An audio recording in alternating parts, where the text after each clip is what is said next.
There are more and more research articles supporting this idea. Many studies show a link between our thoughts and how our genes are expressed. Genomic scientists, neurobiologists, and brain researchers have all been continuously engaged in ongoing exploration. Hello everyone, I'm Yin Ye from BGI. Let's talk about this. Can our thoughts change gene expression? Is it really possible? Think about this. Everything seems fine at first. You are just going about your day. Suddenly, you hear some bad news. It feels like you have fallen into an ice cellar. It's as if something heavy has suddenly fallen from the sky and hit you unexpectedly. It actually hits your head. Scientists have found clear proof about something interesting. When we feel different emotions, our body's metabolism changes. This happens because our emotions can change how our genes work. Today, let's briefly review how our thoughts, including meditation, mindfulness, and stress, relate to changes in our bodies. At first, I was quite curious when I came across some research about meditation and biology. Although I might have feelings, I still need to check the evidence. One of the earlier researchers that we can find who studied meditation is Sarah Lazar, who is from Harvard University. In 2011, this team made an important discovery. They showed that meditating for 8 days can change the brain. Certain areas of the brain are affected. These areas are linked to memory, self-awareness, empathy, and stress.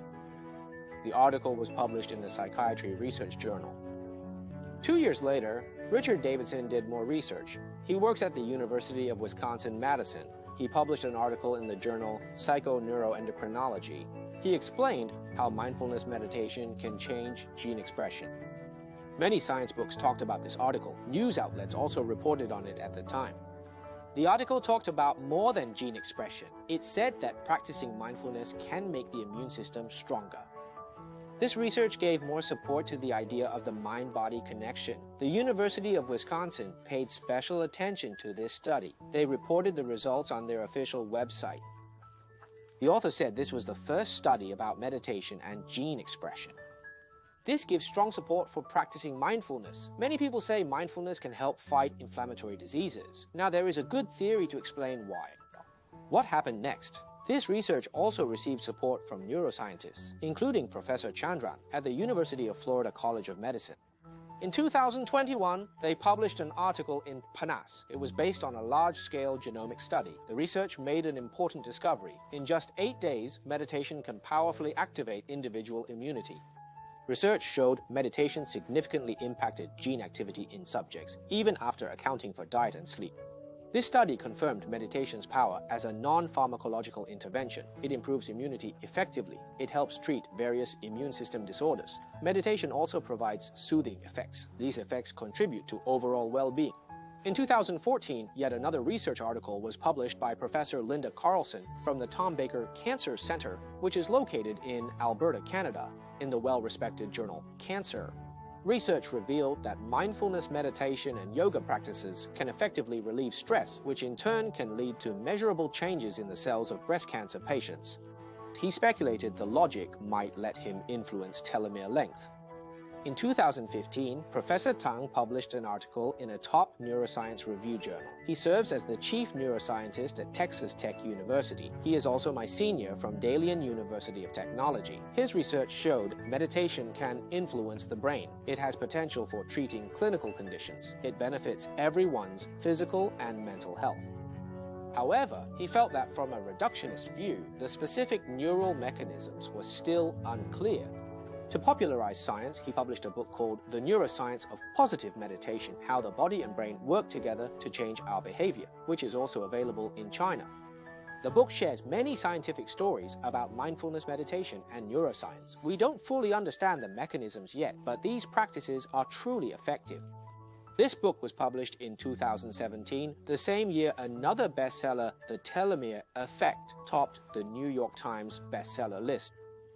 Elissa Epel is a psychiatry professor and health psychologist. She worked with Elizabeth Blackburn, who won the 2009 Nobel Prize for studying telomeres. They specifically discussed in detail how meditation and self-regulation programs affect the process of cellular aging. Also in 2017, Dr. Ivana Buric from Coventry University, UK, published a review in Frontiers in Immunology. Mind-body practices can change our genes. These include meditation, yoga, and Tai Chi. They work at the molecular level. They affect genes linked to stress and mental disorders. There are more articles like this. In 2019, USC professor David Black published an article in Perspectives on Psychological Science proposing hypotheses about meditation, brain activity, and gene expression. He suggested mindfulness meditation may change signaling pathways controlling immune response. In 2020, researcher Sabrina Venditti from the University of Rome wrote an article in Frontiers in Psychology summarizing research on meditation and gene expression, including its connections to epigenetics. Also in 2020, a fascinating study was published in the prestigious scientific journal Cell. Led by the Chinese scientist Andrew Wang, the research team discovered that negative emotions directly contribute to obesity. Researchers have discovered a new explanation for some previously unknown underlying mechanisms. External stress and negative emotions can increase the secretion of interleukin-6 from brown fat cells. This rise in interleukin-6 interferes with normal glucose metabolism. It also makes it harder for the body to break down fat. Over time, these disruptions can lead to obesity. This research study was conducted using mouse models. I've discussed many articles illustrating the relationship between our thoughts and gene expression, and more articles support this viewpoint. Researchers continue to actively explore these fields. This group includes genomicists, neurobiologists, and brain scientists. These articles represent just a small portion of the current research being conducted. More puzzles are still waiting for everyone to solve. Science advances rapidly in today's world. Our daily lives are filled with a vast amount of information. No one can possibly know everything. No one can be truly omniscient. We need to stay positive about life. Everyone should practice mindfulness each day. We need time for meditation. We need to relax our minds. These practices are essential. They help us live in harmony with the world.